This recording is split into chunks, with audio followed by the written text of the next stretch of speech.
Click the subscribe button, hit the bell icon to never miss another update. Al-Hasan bin al-Haytham.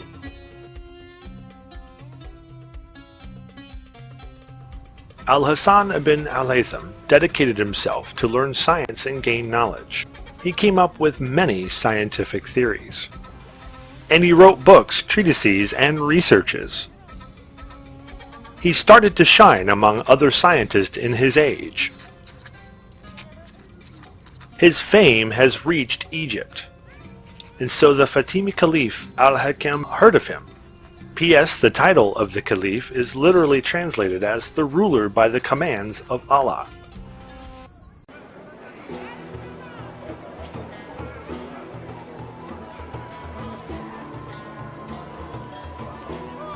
I can tell from your description of him that he's an eminent scientist, Minister. Of course he is, Your Majesty. Moreover, he wishes to come to Egypt. How do you know that? Didn't I tell you that I've met him and we engaged in a long conversation, Your Majesty? So you are specialized in engineering, Ibn al-Haytham? Yes, engineering is one of the branches of science, in which I've come up with important theories. But of course, I try to research all of the fields of knowledge and sciences. Can engineering serve the public interest? Certainly. For example, architecture is based on engineering and mathematics. Astronomy and navigation. All of these are mundane matters that critical parts of them are based on engineering. May Allah aid you and grant you success, so that you can use your knowledge to benefit us, Ibn al-Haytham. You told me that you are the minister of al-Hakim, aren't you? Yes, I didn't want to go to the Levant without meeting you. Do you know, O minister, if I were in Egypt, I would do something to the Nile that would bring many benefits in all of its conditions. When its water rises and floods, and when it dries and draws down. That's wonderful! I'll make sure to tell the Caliph about it. What is this thing that he wants to do? He didn't tell me what he was thinking, Your Majesty. But I believe this is a serious matter. That's why I'm telling you about our conversation. All right. Make a caravan. Set off to the Levant tomorrow, and ask them to bring Al-Hasan bin al-Haytham here to Egypt. If he wishes to help us to control the water of the Nile, that sometimes floods while other times dries, let's give him a chance to do so. Al-Hasan bin al-Haytham traveled to Egypt.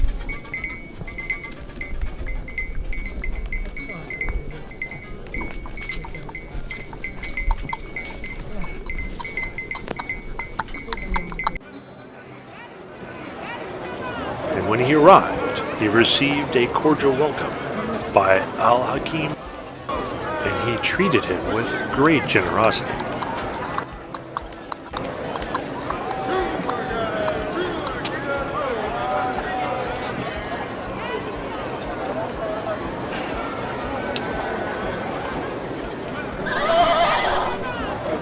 Welcome to Egypt, eminent scientist. Thank you for accepting my invitation. Thank you for giving me such an opportunity, Your Majesty.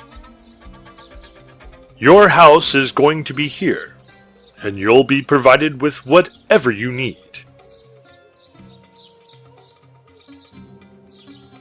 From books and tools to help you with your researches and studies.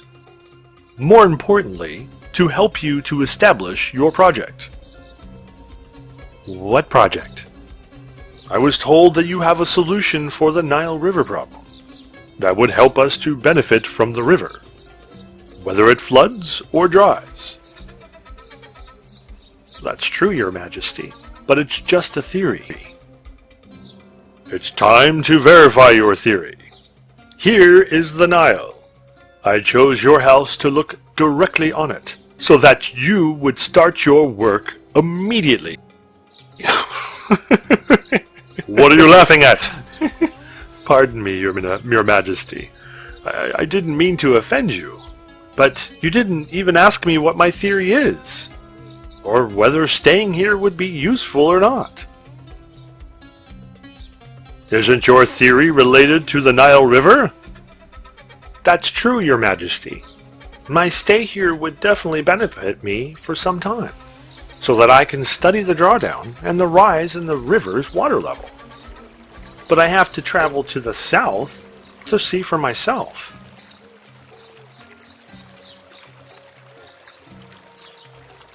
What are you thinking about, Ibn al-Haytham?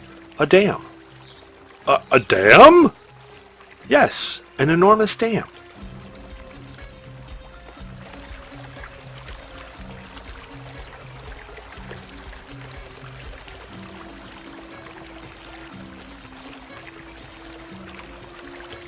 The people of Egypt rely on agriculture, and agriculture relies on the Nile River. But the Nile sometimes floods and submerges the lands on its two banks. And other times it dries, and the farmers suffer from the lack of water.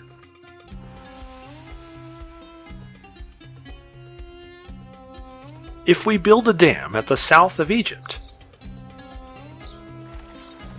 we'll be able to control the amount of Nile water that reaches Egypt. When the water floods, we'll keep it behind the dam to protect the fields and villages from drowning. And when it dries, we'll open the dam and the water that we've collected behind it would gush to rise the water level of the river. That's all, Your Majesty. You aren't a scientist. But what? Yes, you're a genius. You'll receive all that you need, Ibn al-Haytham. Finish your studies, measurements, and calculations here. Then inform me when it would be convenient for you to travel to the south. This was one of the happiest moments in Ibn al-Haytham's life, as he was close to achieving his scientific dreams. And this is how Ibn al-Haytham traveled to the south of Egypt.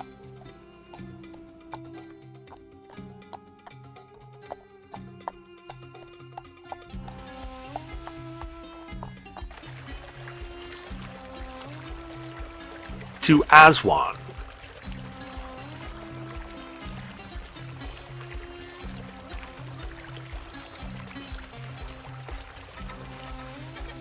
And there he investigated the region himself to start the implementation of his project. But it's impossible. What's impossible, sir? The project that I'm intending to implement is impossible to fulfill. Why is that? The construction of any structure on the Nile is indeed difficult. The space is vast, and the water would be a hindrance. Haven't you done your calculations before? Well, a theory is one thing, while implementation is an entirely different thing. I'm still sure that my theory is valid.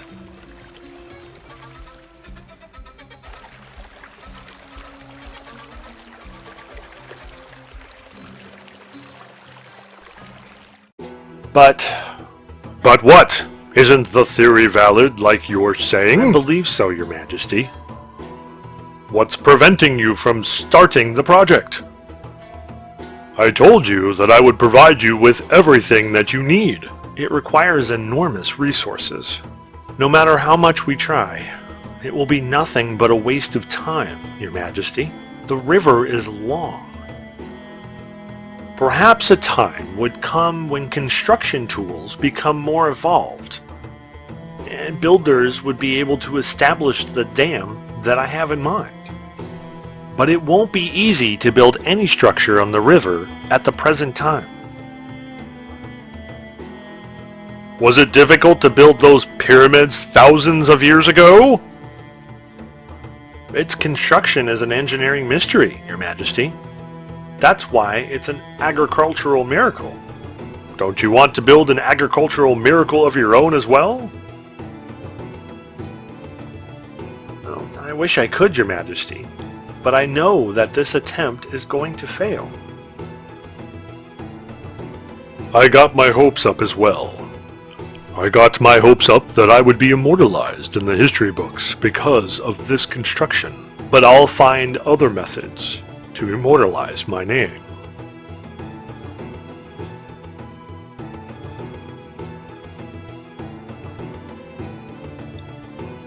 You may leave now, Ibn Haytham. Shall I prepare myself to leave Egypt and return to the Levant, Your Majesty? No. You are staying with us here, great scientist, as we will still need to reap the benefit of your knowledge. Thank you, Your Majesty. Ibn al-Haytham realized that the ruler's decision of keeping him in Egypt was a punishment and not a reward. As the Caliph has assigned him to administrative work in the ministries of the country. The scientist wasn't ready for such a job, as it took him a long time, and he didn't have the strength to continue his researches. And experiments in the time that he had left.